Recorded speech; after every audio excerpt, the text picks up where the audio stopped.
히브리서 6장 1절에서 2절에 있는 말씀 제가 봉독해 올리겠습니다.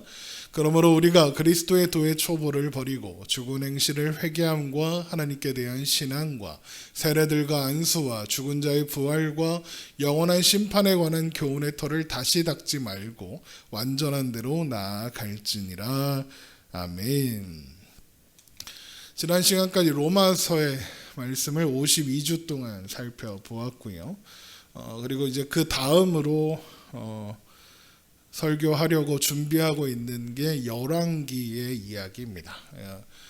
이제 신약 한번 했으니까 구약도 한번 가야지 해서 이제 열왕기를 연구하고 있습니다. 그런데 그 전에 이 시기에 좀 적절한 말씀이 있다고 생각되어서 새로운 주제 설교 시리즈를 준비해 보았습니다.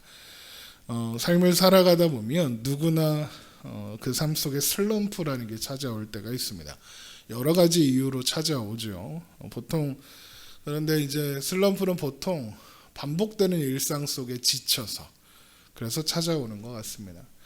그러니까 반복되는 일상 속에서 그것이 삶이든 일이든 또 돈벌이 하는 것이든 또 개인적인 어떤 역량이 더 나아지질 않아서 그것에 대한 어떤 박탈감 또 피로감에 지쳐버리는 거죠. 그런데 생각해 보면 신앙도 마찬가지인 것 같습니다. 신앙에도 슬럼프가 찾아옵니다. 특히 코로나19 이제 3년 차를 보내는 한국 교회는 더 그런 것 같습니다. 코로나19 상황을 산지 이제 3년 차에 접어들고 있잖아요. 이제 독감처럼 관리될 거다라고 하지만 아직은 정부에서 나라에서 코로나를 관리하고 있는 상황이기 때문에 상황은 비슷합니다. 그 긴 시간을 보내면서 많은 신자들이 지치고 힘겨운 시간을 보내고 있는 것 같습니다. 코로나19를 살면서 신앙생활이 무엇인지 고민하게 되는 것 같습니다. 우리가 당연하게 드리던 예배, 모임, 또 사역들이 이웃에게 해를 끼치는 위험한 일이 되어버린 거죠. 제가 지금 전도를 쉰 지 2년이 넘었습니다. 그래서 전도를 조심스럽게 다시 시작해 보려고 피켓을 들고 나가서 서기도 하고 막 하는데 뭔가 이 거리감과 거부감, 이게 복음을 전하는 게 맞나, 오히려 복음을 방해하는 건 아닌가, 이런 생각이 들 정도의 지경까지 오게 되었습니다. 그러는 시간 동안 어떻게 보면 알곡과 쭉정이가 갈리는 시간일 수도 있지만 또 한편으로는 많은 사람들이 교회를 떠나는 시간이기도 했습니다. 처음부터 교회를 떠나야겠다 생각하지는 않았을 거라고 생각합니다. 코로나19가 잠잠해지면 예배도 다시 가고 또 모임도 다시 시작하고 사역들도 다시 해야지 이렇게 생각했을 겁니다. 그런데 그 시간이 1년 또 2년 이제 3년에 접어들면서 예배, 교회에 가는 것 그런 것들이 좀 귀찮아지고 소홀해지고 굳이 온라인 예배라도 충분한데 교회는 뭐하러 다니나 생각해 보니까 유튜브에 또 TV에 온라인 예배 드리는 교회들이 너무 많아. 굳이 내가 다니던 교회에 온라인 예배를 드릴 필요가 있나, 그런 식으로 그러다가 온라인 예배도 귀찮아지는 시점이 옵니다. 왜 그러느냐, 저도 이제 예배를 모니터링하기 위해서 예배 후에 녹화된 예배를 쭉 보는데 집중이 잘 안 돼요. 그러니까 저도 그런데 실시간으로 지금 예배를 드리고 계시는 10분 정도의 분들이 계시는데 이 10분들이 지금 예배에 온전히 집중하기가 쉽지 않을 거란 말이죠. 그러다 보니까 이따가 녹화된 거 드리지 뭐 또 한 주 쉬지 뭐 그리고 주중에 뭐 온라인 예배 좋은 거 찾아서 말씀 설교 올라오면 설교 들으면 되지 뭐 이런 식으로 그것이 한 번, 두 번 반복되면서 예배를 멀리하고 교회를 멀리하게 되고 어느 즈음엔가는 내가 하나님을 믿는 건가 안 믿는 건가 헷갈리기 시작하고 그렇게 점점 교회를 멀리하게 된 거죠. 그런 식으로 많은 신자들의 신앙에 슬럼프가 찾아왔습니다. 그런데 상황에 어쩔 수 없음 때문에 이러지도 저러지도 못하는 거죠. 그러니까 어떻게 됩니까? 마음에 짐은 있는 거예요.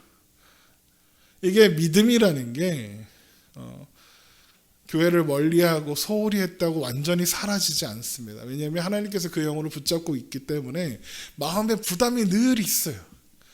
그런데 선뜻 교회로 다시 발걸음을 옮기지 못하는 거죠.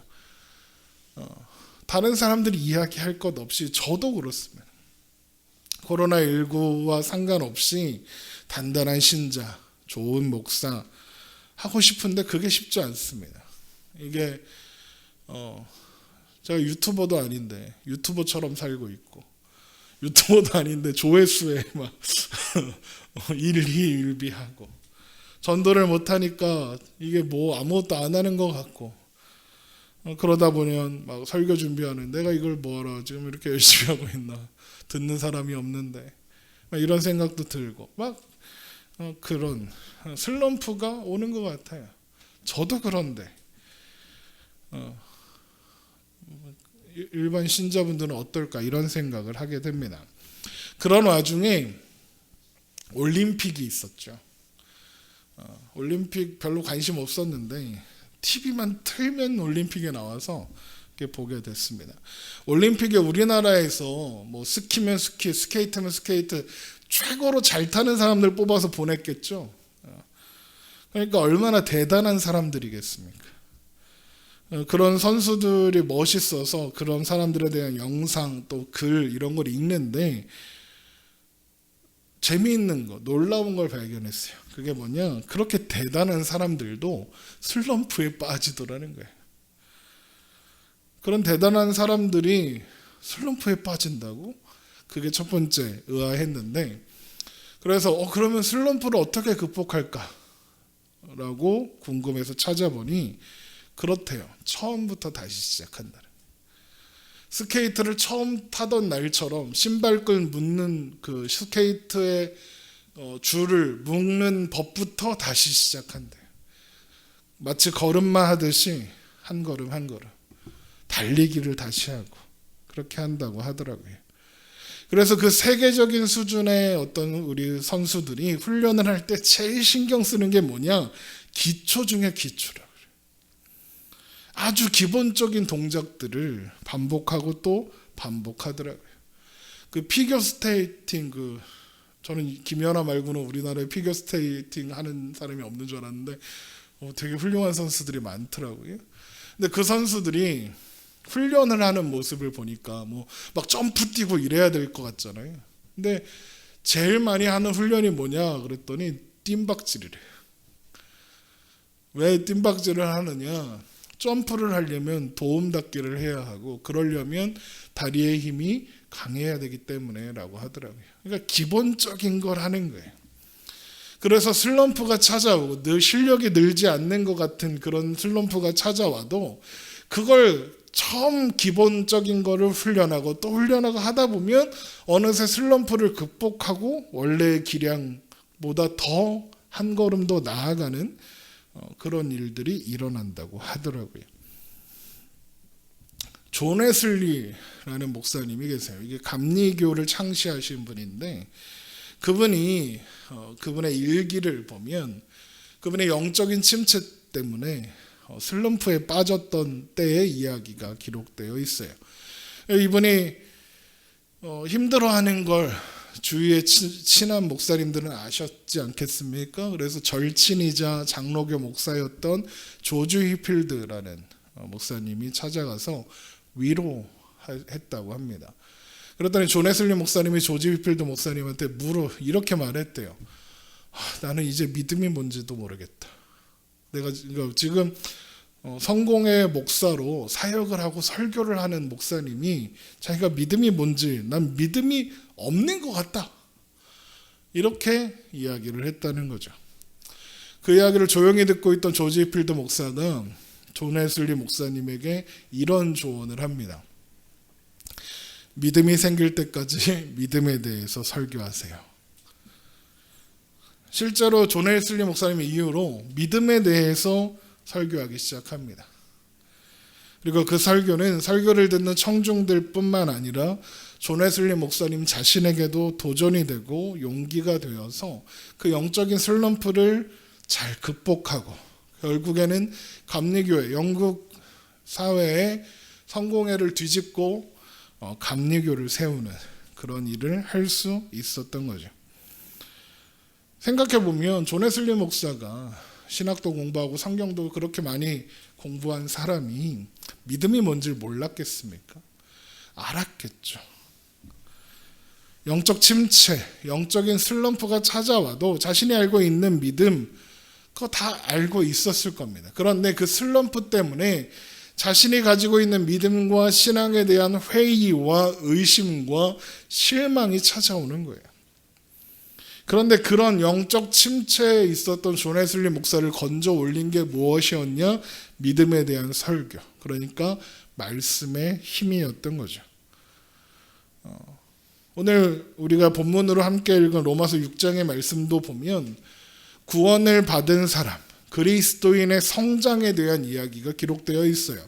히브리서 6장 1절을 보면 그러므로 우리가 그리스도의 도의 초보를 버리고 죽은 행실을 회개함과 하나님께 대한 신앙과 세례들과 안수와 죽은 자의 부활과 영원한 심판에 관한 교훈의 털을 다시 닦지 말고 완전한 대로 나아갈지니라.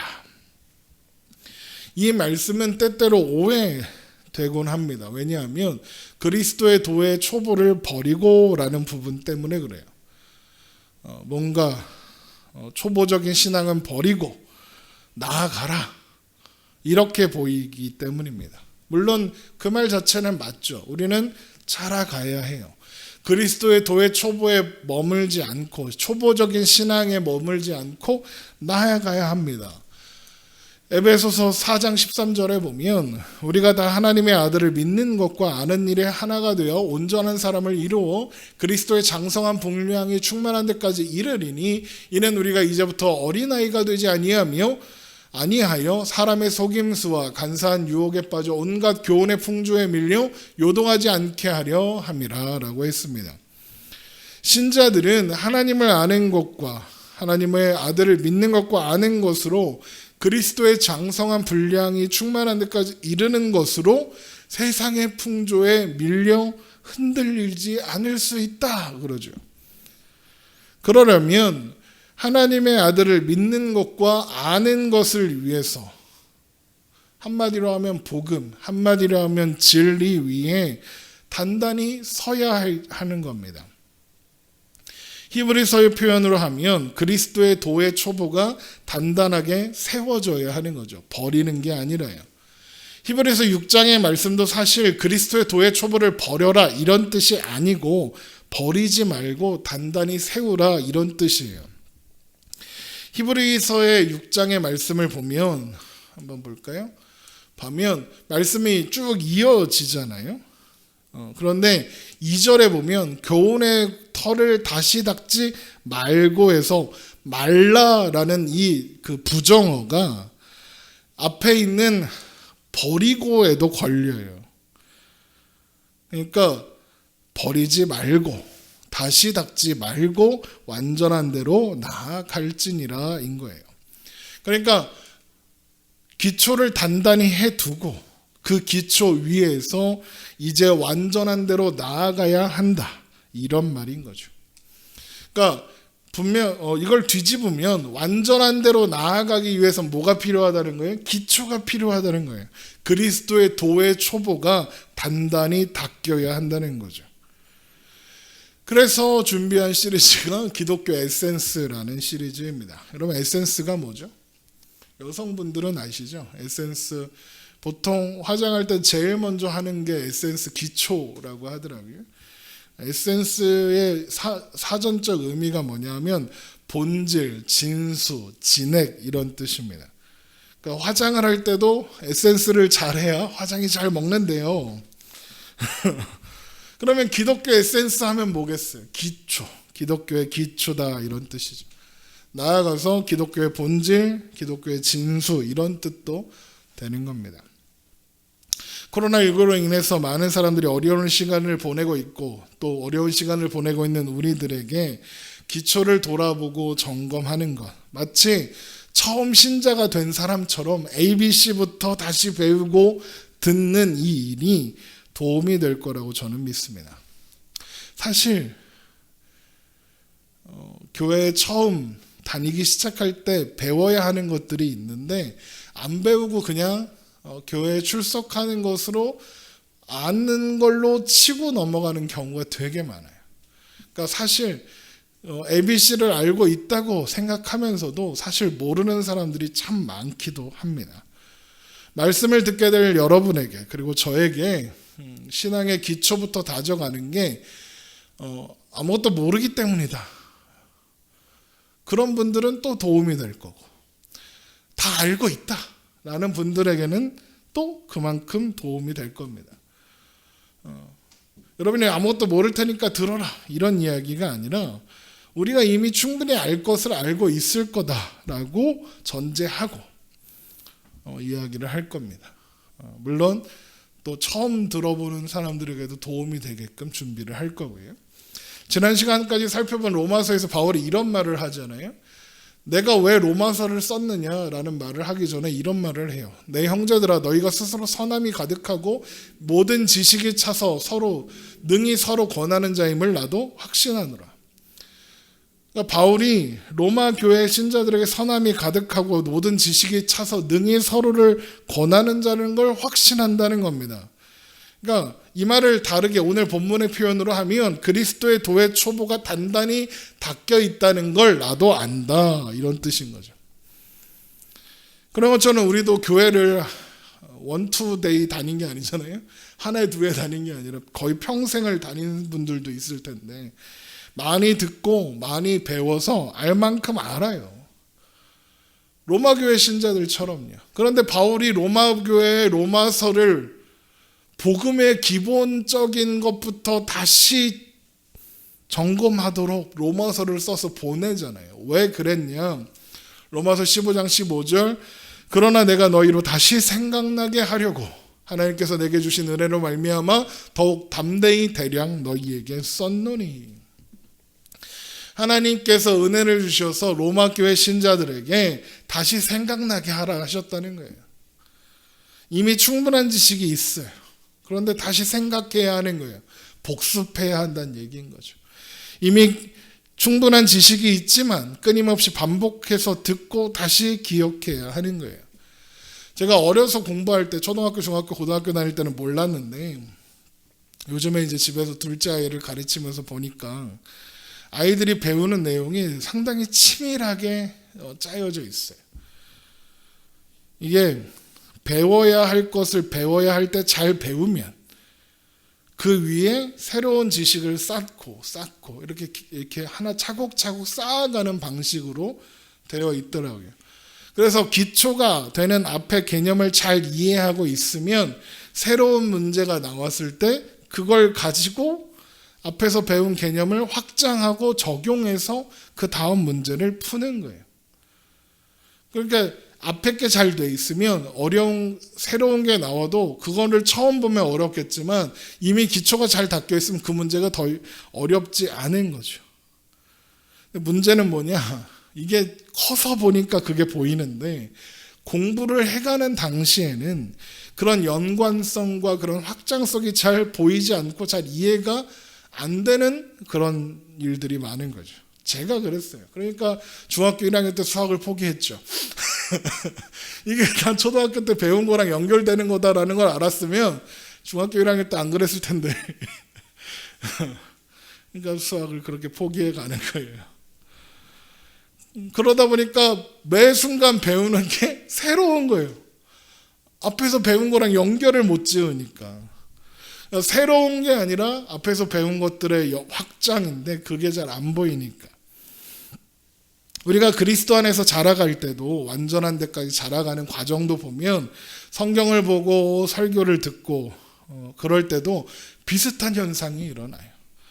모든 설교가 성경의 가르침을 기초로 진행되는데 그 연관성과 확장성을 연결하지 못해서 모든 설교가 새로운 거죠. 다 처음 듣는 얘기 같고 막 이런 사람들이 생기는 거죠. 그래서 설교가 어렵게 느껴지고 하는 거예요. 물론 설교가 어려운 건 설교자가 너무 어렵게 말해서 그런 것도 있겠지만, 그러니까 오늘 읽은 히브리서의 6장의 말씀으로 하자면 그리스도의 도의 초보를 다 아는데 그 위에서 그 눈을 가지고 성경을 바라보고 설교를 들어야 하는데 그게 잘 확장되질 않는 거죠. 그럼 어떻게 해야 할까? 학생들이 배운 기초와 또 심화 과정을 잘 연결시키지 못할 때 어떻게 하면 되는지 아세요? 처음부터 다시 하면 돼요. 기초부터 복습하면 돼요. 로마서에서 바울이 한 표현대로 하면 다시 생각나게 하면 돼요. 그래서 어떻게 하라고요? 조금씩 완전을 향해 그리스도의 장성한 분량까지 자라가라는 거예요. 우리는 어떻게 자라가나요? 하나님의 아들을 믿는 것과 아는 일을 통해서 자라가요. 아까 읽었던 에베소서 4장 13절, 우리가 다 하나님의 아들을 믿는 것과 아는 일에 하나가 되어 온전한 사람을 이루어 그리스도의 장성한 분량이 충만한 데까지 이르리니 라고 하는 거예요. 하나님의 아들을 믿는 것과 아는 일에 하나가 되어 그 그리스도의 도의 초보를 단단히 세우고 그 위에서 하나님과 하나님의 아들을 아는 지식을 쌓으면서 하나님을 아는 지식을 쌓으면서 자라가는 거예요. 그래서 저는 설교를 열심히 준비해서 저에게 선포하기도 하는 거예요. 그리고 또 여러분도 설교를 잘 들으셔야 되는 거죠. 그렇게 말씀이 선포될 때 성령님께서 역사하셔서 우리가 그리스도의 장성한 분량이 충만한 데까지 이르도록 자라게 하실 거예요. 골로새서 1장 28절입니다. 우리가 그를 전파하여 각 사람을 권하고 모든 지혜로 각 사람을 가르침은 각 사람을 그리스도 안에서 완전한 자로 세우려 함이니 이를 위하여 나도 내 속에서 능력으로 역사하시는 이의 역사를 따라 힘을 다하여 수고하노라. 성령님께서 우리를 그리스도 안에서 완전한 자로 자라가도록 세우시기 위해서 오늘도 역사하신다. 그 얘기인 거죠. 우리의 믿음이 온전한 기초 위에 쌓아지도록 인도하실 거예요. 또한 무너지지 않도록 보호하실 겁니다. 하나님이 시작하셨으니 하나님께서 완성하실 거예요. 그런데 그 과정에서 꼭 필요한 게 있죠. 그게 뭐예요? 우리가 그를 전파하여 예수 그리스도를 선포해서, 그러니까 복음을 선포해서 각 사람을 권하고, 이거 설교하는 거예요. 쉽게 말하면. 또 모든 지혜로 각 사람을 가르치는 일, 또 뒤집으면 배우는 일이 필요한 거죠. 그래서 우리가 다 아는 내용이어도 계속 반복해서 생각하고 기억함으로써 완전한 자로 향해서 한 걸음 한 걸음 나아갈 수 있는 거예요. 마태복음 7장에 보면 이런 말씀이 있어요. 그러므로 누구든지 나의 이 말을 듣고 행하는 자는 그 집을 반석 위에 지은 지혜로운 사람 같으리니 비가 내리고 창수가 나고 바람이 불어 그 집에 부딪히되 무너지지 아니하나니 이는 주추를 반석 위에 놓은 까닭이요 나의 이 말을 듣고 행하지 아니하는 자는 그의 집을 모래 위에 지은 어리석은 사람 같으니 비가 내리고 창수가 나고 바람이 불어 그 집에 부딪힘에 무너져 그 무너짐이 심하니라. 유명한 말씀이죠. 그런데 이 말씀이 오해가 되어 있어요. 그래서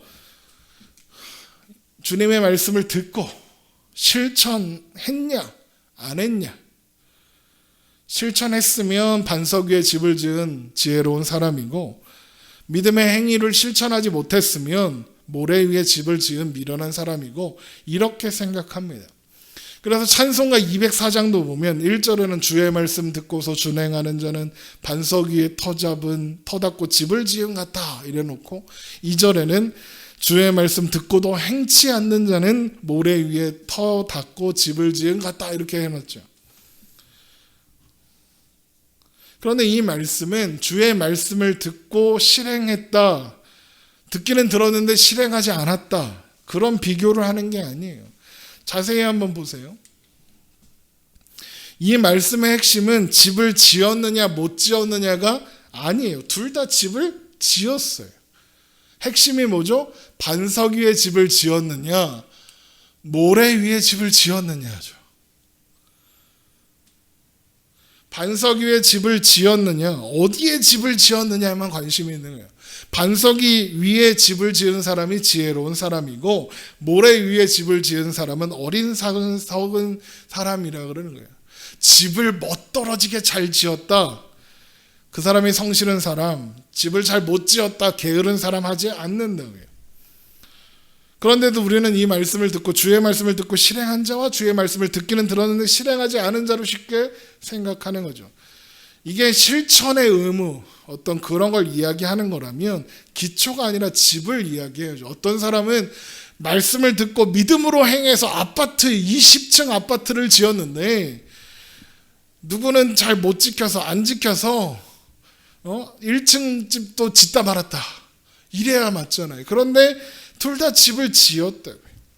아무리 봐도 집을 지었느냐에 관심이 없고 어디다 집을 지었느냐, 그거에 관심이 있잖아요. 둘 다 열심히 지었다니까요.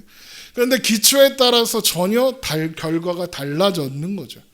그럼 예수님께서 하시려는 말씀의 의미가 뭐겠습니까? 24절에 보면, 그러므로 누구든지 나의 이 말을 듣고 행하는 자는 그 집을 반석 위에 지은 지혜로운 사람이다 라고 하죠.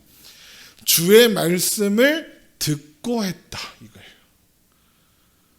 이해되세요? 듣고의 핵심이 있는 거예요. 두 번째, 모래 위에 지은 사람은 듣고 행하지 않은 거예요. 야, 내 말을 듣고 좀 해, 이런 뜻인 거죠. 내 말을 안 듣고 한 거야, 이런 뜻인 거예요. 그러니까 주의 말씀을 듣고 행했다, 이건 주의 말씀이라는 기초, 그게 반석이고 그 위에 집을 지었다는 거고, 나의 말을 듣고 행하지 않았다는 것은 말씀을 듣기는 들었는데 행하지 않았다, 이게 아니라 주님의 말씀을 듣는 것 없이, 그러니까 말씀 없이 행한 거다라는 뜻인 거예요.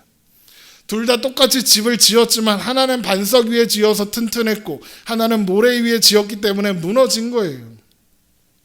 잘못된 기초 위에서 하니까 아무리 열심히 집을 지어도 아무 소용이 없더라. 기초가 중요하다. 무엇을 기초로 하여 세워져 있느냐에 따라서 운명이 달라진다, 그 이야기인 거예요. 우리에게 중요한 건 기초라는 거죠.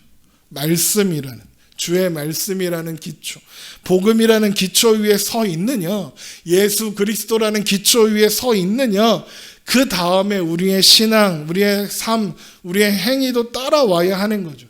말씀이라는 기초 위에, 반석이라는 기초 위에 세워진 사람이 하나님의 사람이고 성도고 하나님의 백성이라는 거예요. 그게 되면 예수 그리스도 그 이름, 그 믿음 위에 세워진 한 사람이면 그가 하나님의 사람으로서 살아가는 모든 시도들, 어떤 신앙 행위, 신앙 생활, 어떤 그런 것들을 가졌어도 온전한 기초 위에, 예수 그리스도 이름이라는 이름 위에 세워지면 그게 단단한, 무너지지 않는 집이고, 그렇지 않다면 소용없는 거다, 그 이야기인 거예요. 에베소서 2장 20절입니다. 너희는 사도들과 선지자들의 터 위에 세우심을 입은 자라 그리스도 예수께서 친히 모퉁이 돌 되셨느니라. 이 말씀도 똑같은 말씀이에요. 여기 말하는 사도들과 선지자들의 터는 사도들이 지은 터는 신약 성경이에요. 쉽게 생각하면. 선지자들이 세운 터는 구약 성경이고요.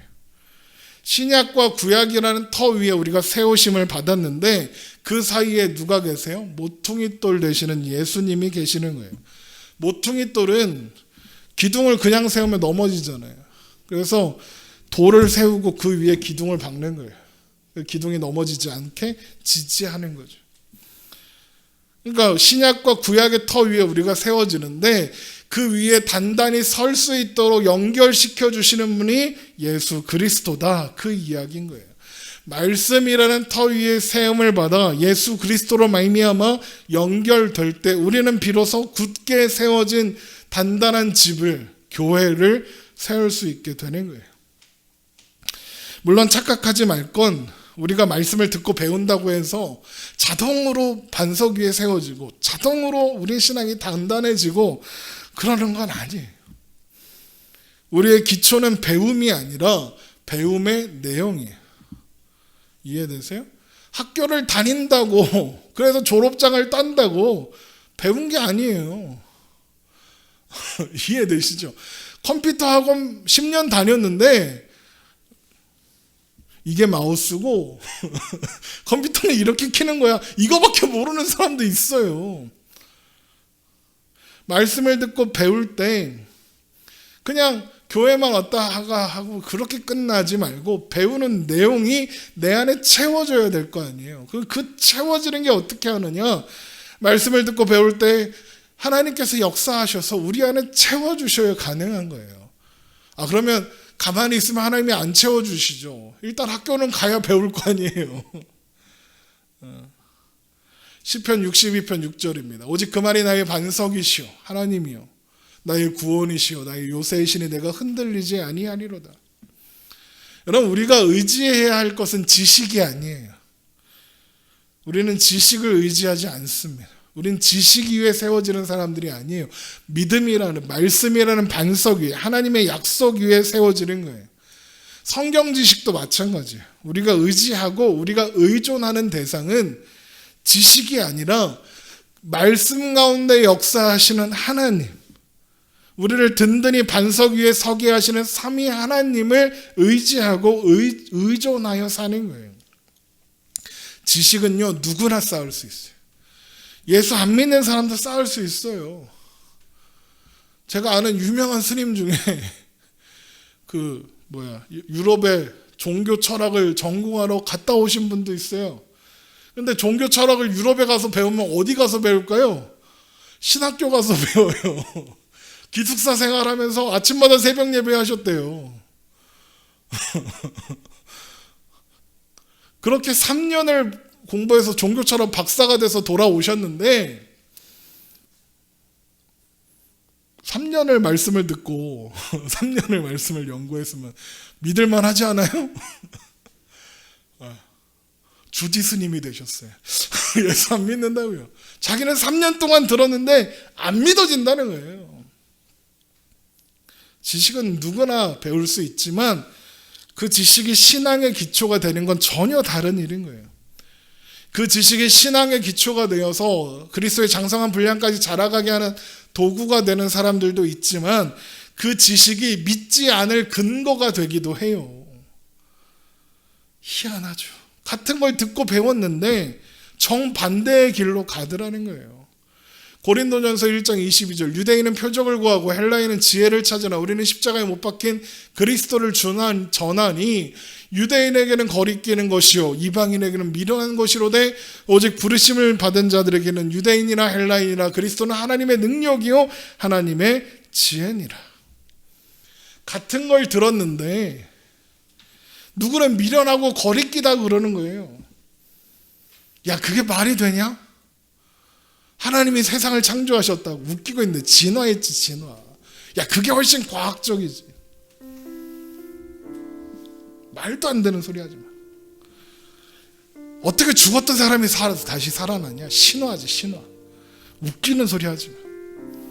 그런데 어떤 사람에겐 그게 실체로서 사실로서 믿어지는 거예요. 어떤 사람에게는 예수님이 십자가에 죽으시고 부활하셨다는 것이 믿어지는 거예요. 복음이 하나님의 능력이고 하나님의 지혜라고 그러는 거예요. 그 차이가 뭐냐? 오직 부르심을 받은 자들. 그러니까 하나님의 부르심을 받은 자들은 똑같은 얘기를 듣고 그게 하나님의 능력이고 하나님의 지혜로 들리고 보이고 그 안에서 자라가게 된다는 거예요. 우리가 듣고 배우는 말씀이 기초가 되고 우리를 단단히 세우고 그리스도의 장성한 분량이 자라가게 하는 그 시작은 하나님께서 우리를 은혜로 부르셨다는 것으로부터 시작되는 거예요. 그 위에서 말씀을 듣고 배울 때 하나님의 아들을 믿는 것과 아는 일을 통해서 비로소 우리는 자라갈 수 있는 거예요. 여러분, 지식을 붙잡기 위해서가 아니라 하나님을 알기 원해서, 예수님을 붙잡기를 원해서 이제 나누어지는 말씀, 기독교 에센스라고 이름 붙인 이 설교 시리즈를 자세히 주의 깊게 들으시기 바랍니다. 그렇게 말씀을 생각하고 기억하고 새기어서 또 그렇게 한 걸음 더 나아갈 수 있는, 이 말씀을 제가 준비하고 나누는 이유가 사실은 저 때문이에요. 제가 한 걸음 더 나아가고 싶었어. 또 그렇게 함께 한 걸음 더 나아가고 싶었어. 그렇게 한 걸음 더 자라가고 싶어서, 그렇게 한 걸음 더 그리스도의 장성한 분량에 이르기까지 자라가고 싶어서, 그래서 준비해서 나눕니다. 우리 이 말씀을 들을 때 그렇게 한 걸음 더 나아갈 수 있는 우리가 되었으면 좋겠습니다. 기도하겠습니다.